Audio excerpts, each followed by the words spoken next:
China could become a naval superpower, with 6 aircraft carriers. The Chinese Navy could possess as many as 6 aircraft carriers by the mid-2030. 6 carriers might allow Beijing to equip each of its regional fleets with 2 carriers. One vessel could deploy while the other underwent maintenance. It's unclear exactly how much a 6-carrier fleet would cost China. But it would be a lot. Song Zongping, a military expert and TV commentator, told Global Times that China needs at least 5 aircraft carriers to execute its military strategy. Wang Yanfei, a retired Chinese Navy officer, said Beijing needs 6 carriers. The Chinese Defense Ministry declined during a November 2018 press conference to specify how many carriers it planned to acquire. Leaving aside the high cost, 6 carriers makes sense. The Chinese Navy includes 3 regional fleets, one each for China's northern, eastern and southern coasts. In 2018, each fleet possessed between 20 and 30 major surface warships, at least a dozen submarines and a handful of amphibious vessels. Just one, the Northern Theater Navy headquartered in Qingdao, operated an aircraft carrier, Lining, which commissioned in 2012. If China indeed builds 6 carriers, each fleet in theory could possess 2.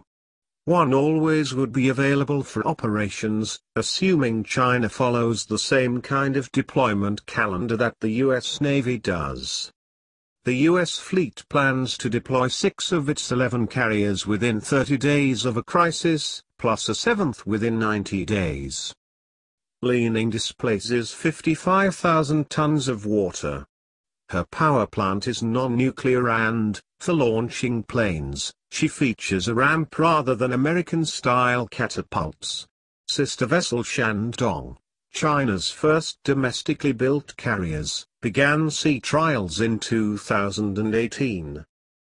The 2 vessels suffer similar limitations resulting from their lack of catapults.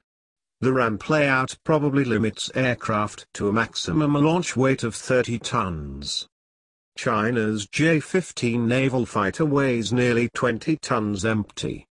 Fuel usually accounts for most of the available 10-ton payload, limiting the fighter's normal weapons loadout to just a few small missiles.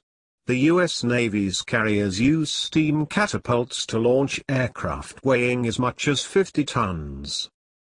A third Chinese carrier, also non-nuclear, is under construction in Shanghai. That vessel reportedly has catapults. Wang said carriers numbers 5 and 6 might also feature nuclear propulsion, making them roughly equivalent to the U.S. Navy's own Nimitz and Ford-class carriers, each of which displaces around 100,000 tons. Song said China's 2 ramp-equipped carriers would remain close to Chinese shores, while bigger, catapult-equipped vessels sailed farther into the Pacific and Indian Oceans. On her first 3 training deployments in 2014 and 2017, Lining navigated roughly the same path from northern to southern China and back. A 6-carrier fleet could set back the Chinese government tens of billions of dollars. The U.S. Navy spends $14 billion to build each new Ford-class carrier.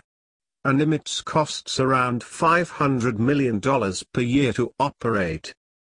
China's own, smaller carriers surely are somewhat cheaper than that. The Royal Navy's 2 new carriers Queen Elizabeth and Prince of Wales, which roughly are the same size that the Chinese ships are and also are non-nuclear, cost $5 billion apiece just to build. China spent around $200 billion on its military in 2018. The United States spent $700 billion.